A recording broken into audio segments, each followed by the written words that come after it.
My name is Anthony Shostak. I'm the Curator of Education for the museum, and it's my great pleasure to welcome you all to tonight's event, which is in celebration of our opening of the exhibition Robert S. Neuman's Ship to Paradise. The exhibition was organized by Lisa Chaliff at the Heckscher Museum of Art in Huntington, New York, in collaboration with the Bates College Museum of Art, and we are grateful to her and the Heckscher Museum for their help in bringing the exhibition to Maine. Thanks also goes to Bill Lowe, our curator, for his great work in getting the exhibition here and designing such a beautiful installation of it in the museum, which I hope you'll all join us for looking at after tonight's lecture. The exhibition has been generously supported by the Claire Chester Stone Marital Trust and the Sunny Savage Gallery in Winchester, Massachusetts. We would also like to personally thank Christina Godfrey and Sunny Savage for their help in locating artworks for the show and for their diplomatic efforts in approaching lenders and securing loans for the exhibition. Finally, we would like to thank Robert Neuman for producing such a wonderful body of work. We are honored to have him here with us this evening. To talk to you in much more detail about Robert Neuman is Carl Little. Carl works for the Maine Community Foundation and is a well-known author in art historical circles. He's written Winslow Homer and the Sea, the watercolors of John Singer Sargent, and Edward Hopper's New England. His book, Eric Hopkins, Above and Beyond, received the John N. Cole Award from the Maine Writers and Publishers Alliance in 2012, and his newest book is Nature and Culture, The Art of Joel Babb. Carl contributes reviews and features to Art New England, Art News, Island Journal, and Maine Boats, Homes, and Harbors. He lives and writes on Mount Desert Island. Please join me in welcoming Carl. Thanks.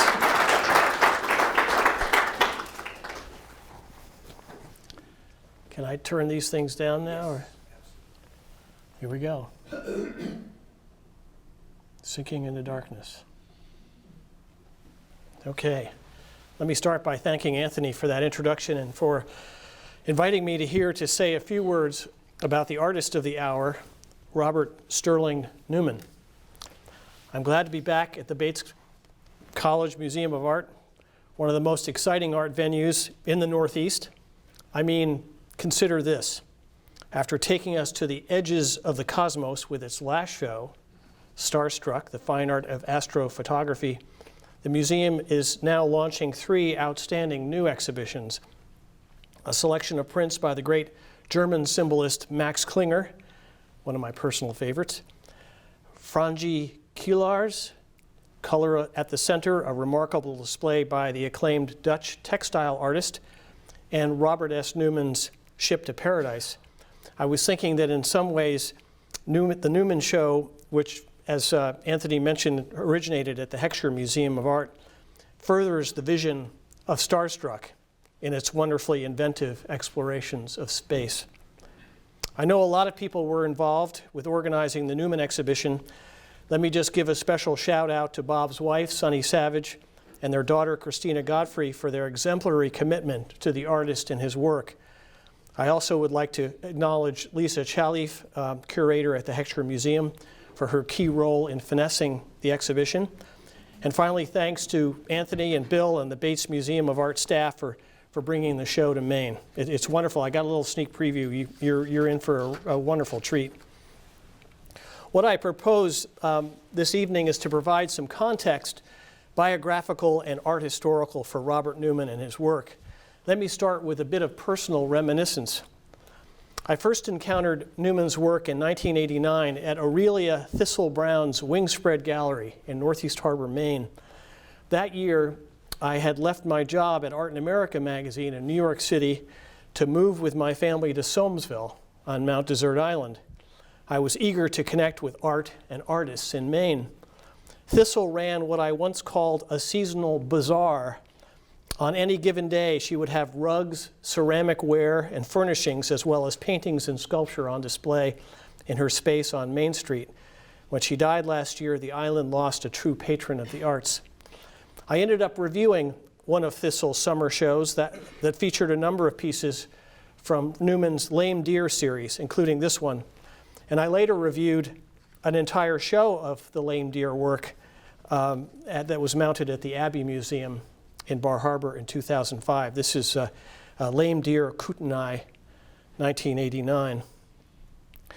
Neuman paid tribute to Thistle Brown in his interview with Robert Brown for the Smithsonian Institution's Archives of American Art in 1991. And I just wanted to read a short excerpt.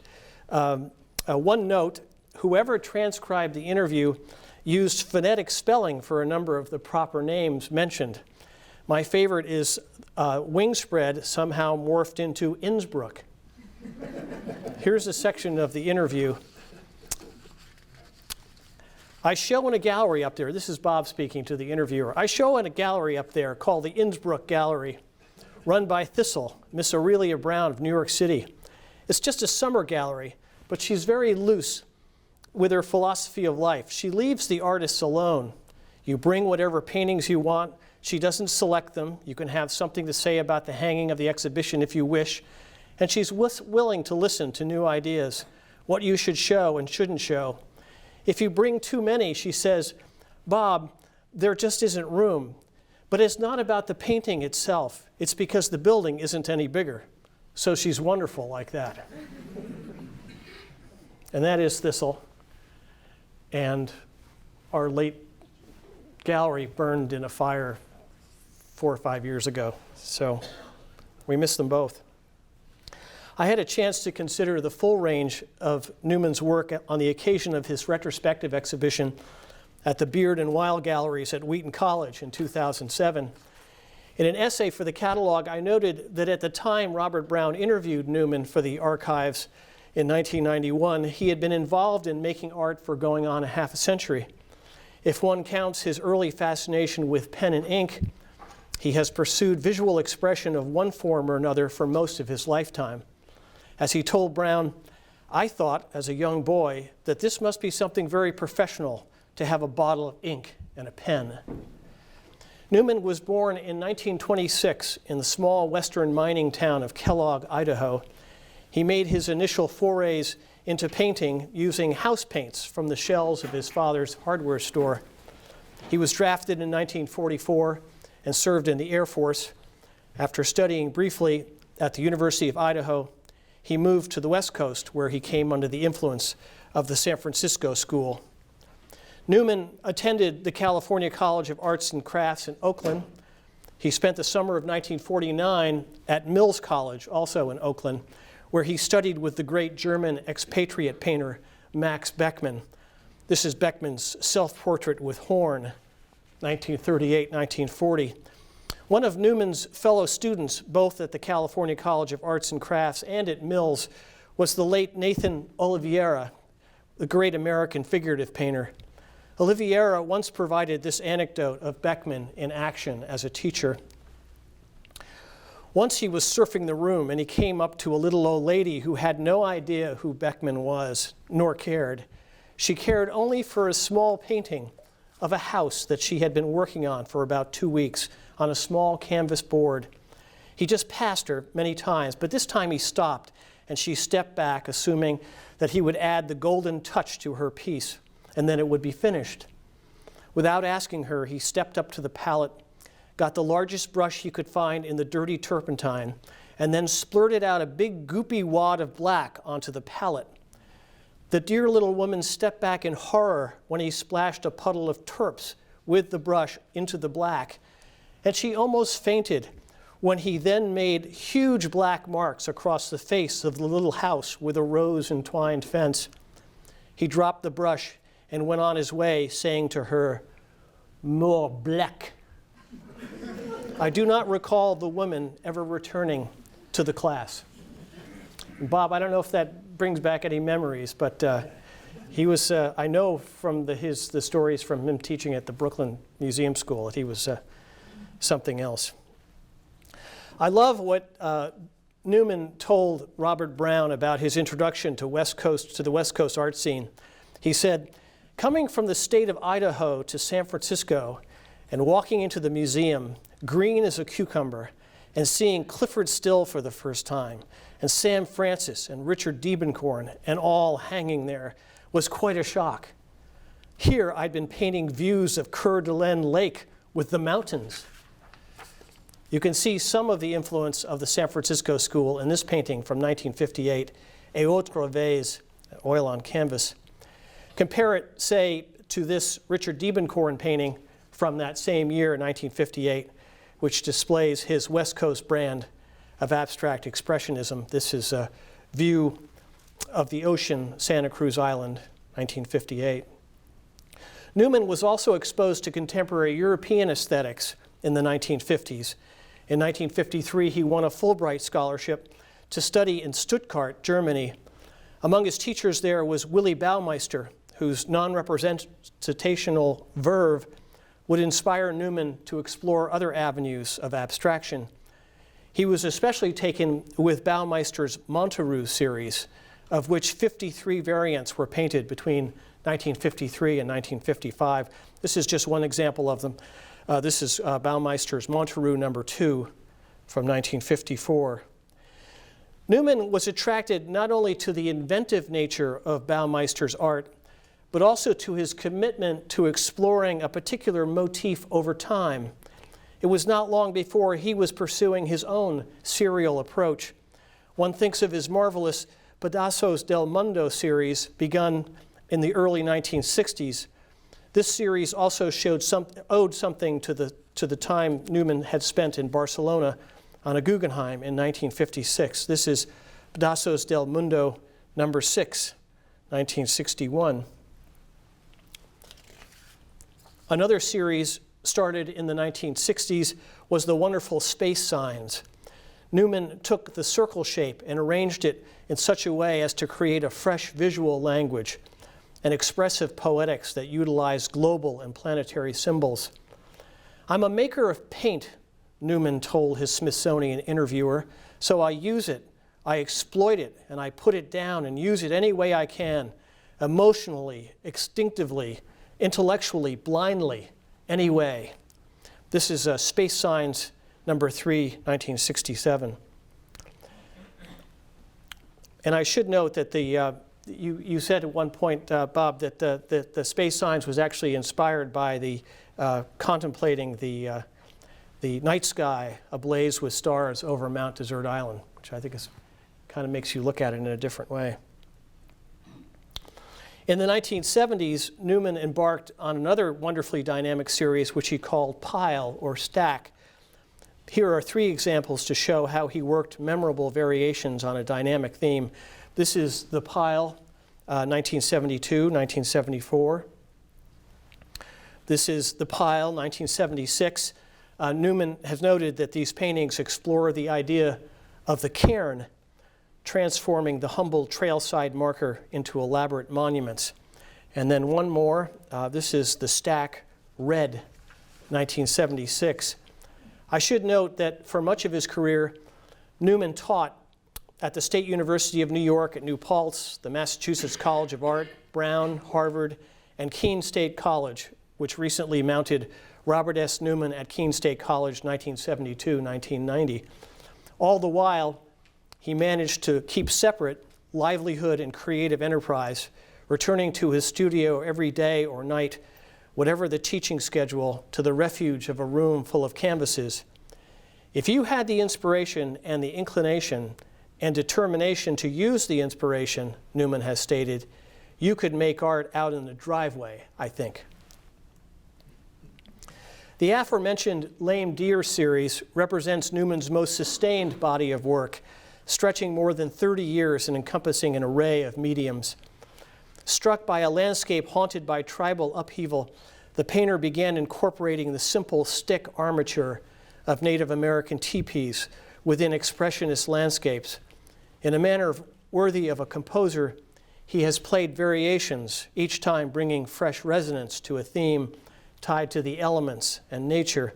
This is his Lame Deer Study, 1996, which is a watercolor.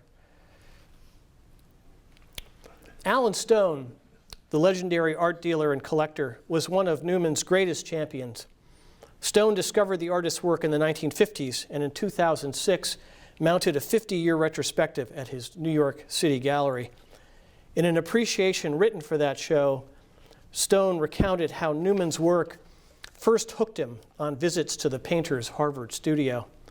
The excitement and energy of his work was narcotic, he recalled. Neuman first came to Mount Desert Island in May 1966. Previously, he and his family had vacationed in Ogunquit, and it was Alan Stone who suggested that the painter try Northeast Harbor. The two men worked out an arrangement, trading paintings for property, and Neuman acquired the house on Sargent Drive that he has called a second home for more than 45 years. When in residence in the early days, he painted in an old garage covering the dirt floor with plywood. The studio was later attached to the house and became the dining room. The studio I'm told that the sale of a large lame deer triptych helped to fund that renovation. The triptych, which is now in the collection of the Hood Museum at Dartmouth College. This is a photo of the artist with his daughter Ingrid at the Northeast Harbor home. When Neuman turns directly to the main landscape on occasion, he brings to it the energy of abstraction. In this painting, Somme Sound, 1966, he employs a mix of hard edge and expressive means, as well as diverse textures to respond to the view. On the island, Neuman joined the circle of creative individuals that August Heckscher gathered around his press at Highloft in Seal Harbor. A master printer and typographer, this eminent journalist, biographer, and former New York City Parks Commissioner produced limited fine letterpress editions with the help of family and friends. Heckscher orchestrated the talents of family and friends in the printing of a wide array of literature. As his son Philip has related, the press, quote, built networks and friendships among many people who had never before worked together, united by the archaic but deeply engaging process of building a book piece by piece. This is actually a photo of, some of you may know, of Augie Heckscher on the right, Louise Nevelson in the middle, and Mayor John Lindsay of New York. And I came across this the other day. It brought back a lot of memories because I lived in the city. I was a teenager at that point. And I was even younger than that. I actually campaigned for Lindsay, probably the only time I've ever campaigned for a Republican. But anyway, when I was at Buckley School, and of course, Augie Heckscher was really the one who was responsible for opening up Central Park to culture, and the concert started then. He recognized that the city was going through some interesting and turbulent cultural and societal times, and I think he was really brilliant in creating that space. And I just remember the great fountain there, and so he's definitely played a role in a lot of people's lives.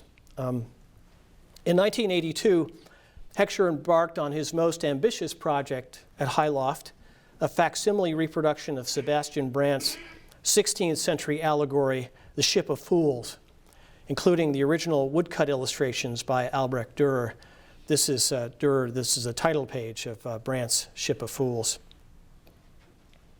To add a contemporary element, Heckscher commissioned Neuman to create a suite of 9 etchings for the portfolio, which was published in an edition of 100 in 1983. This is the title page to Ship to Paradise. In his introductory essay to the Ship to Paradise suite, the Renaissance scholar John Olin highlighted the wonderful absurdity of the voyagers in Neuman's images. They seek paradise the wrong way, he wrote, and their topsy-turvy ship, impeded and encumbered as it is, will never take them there.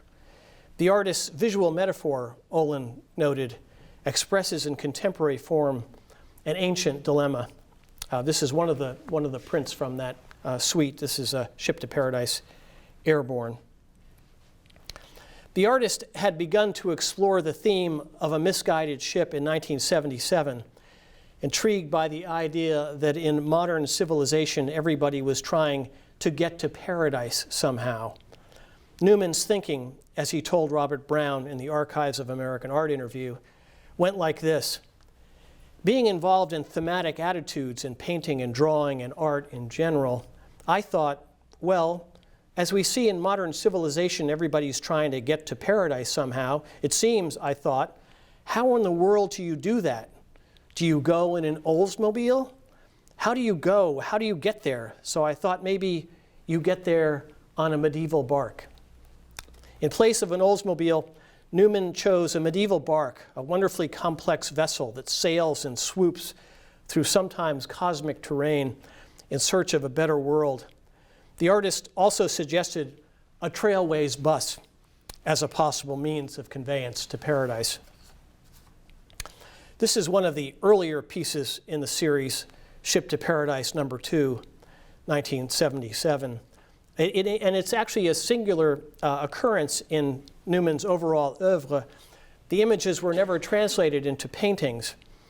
As he told Robert Brown in the 1991 interview, I knew if I tried to make Ship to Paradise oil paintings, it would be 2 years on one canvas because this particular series tends to be highly detailed and very complicated and involved.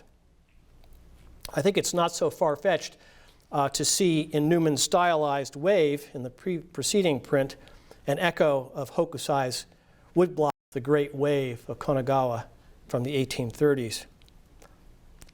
Ship to Paradise, this is Ship to Paradise Dry Dock, 1977. The Ship to Paradise pieces sometimes feature elements of Mount Desert Island landscape.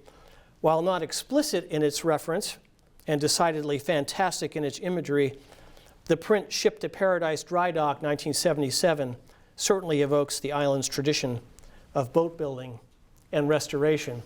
It may be a while before they get that boat back in the water, but working in etching, aquatint, and lithography, Neuman enhanced the underlying design of many of the images with watercolor, pen and ink, and other mediums. To achieve a certain effect in Ship to Paradise No. 4, he employed gasoline, setting the lithographic stone on fire. This is Ship to Paradise No. 4, 1980, and I believe it's those shapes at the top there that were the burn marks from the gasoline experiment. Some of Neuman's fantasies, many of the Ship to Paradise pieces begin with sketches in pen and ink, pencil and watercolor of various maritime elements, sometimes made on scraps of paper, some more fully developed than others. This is just a sampling of some of them, and I was delighted to see in the exhibition that you'll be seeing in a little bit a glass case full of these, so you can see where some of his ideas began. Some of Neuman's fantasies, for me at least, bring to mind the work of H.C. Westermann. I just wanted to throw this one in. This is one of his pieces. This is Black Death Ship from 1972. Kind of a similar sensibility going on there. Part of the appeal of these works is their sheer complexity, a dynamic welter of styles and imagery. Geometric, organic, and representational elements often occupy the same pictorial space. This is Ship to Paradise, the Island, in 1987. That rich complexity of the abstraction sometimes recalls the work of one of Neuman's favorite 20th century painters, Vasily Kandinsky. This is Kandinsky's composition number 7, 1913. The crew of Neuman's medieval bark finally appears in Ship to Paradise Encumbered by a Great Rock. The figures are caricatures of family and friends, including Heckscher, who sits atop the crow's nest at upper left. For all of their whimsical qualities, the Ship to Paradise pieces are essentially about mankind and its irrational desire to leave one world for another. I believe art is humanistic in its essence, Neuman told Brown toward the end of their 1991 interview, and it should stay that way, however it's presented by the artists.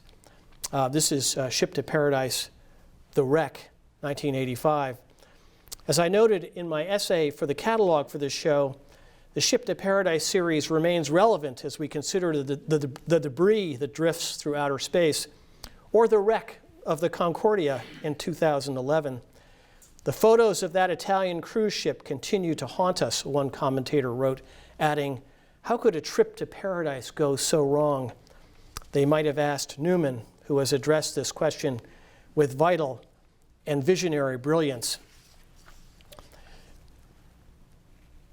Reviewing a lifetime of work, one comes away with a picture of an artist consistently individual in his approach to and outlook on art. Neuman, while the critics hype one trend or another, while dealers chase the latest star, Neuman has hewn to his own path, be it the extraordinary Lame Deer series built from the sparest of architectures or the fantastic Ship to Paradise suite. Neuman has never let fashion distract him from pursuing a highly personal vision. This is his Ship to Paradise, Paradise Found. In photographer Jack Ledbetter's portrait of the artist in his studio in a former Oddfellows Hall in Stoneham, Massachusetts in 2006, the painter is barely visible among a stand of canvases vibrant with color and design. Cans and buckets sprout brushes, and the floor is a Pollock in the making. "I may be working on a dozen paintings at a time," the artist notes, "starting new ones as I say goodbye to others." Back in 1991, Neuman stated, "I believe there has to be some kind of interior driving force in the artist that should be in the painting." He also noted that painting is a very personal business. Self-aware, obsessed, intense in his vision, Neuman is the model of an independent artist. His life work represents an unwavering contribution to the continuum of abstraction in American art. Thank you.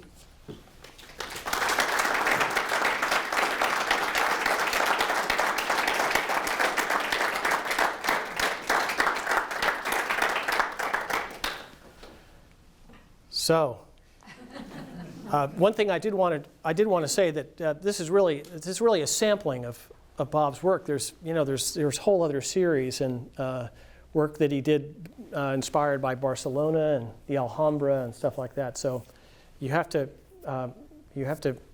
go and find other of his works because it's really a remarkable lifetime of art making. He's here, so if you have any questions, I'm not, yeah, I don't know how. I'll just add that the Sunny Savage Gallery has a fabulous website of Bob's work with a host of most of the series and lots of really good imagery. So that's a good place to start looking. Well, there's also robertsneuman.com. Okay. Which has a list of every single series that he's done and articles and exhibitions and. I've been to that studio, by the way, and wow, holy smokes! Yeah, you just look around and it's really amazing, amazing. So, well, anyway, I'm standing between you all and seeing the work and dinner. So, why don't we go over to the gallery? Thank you very much.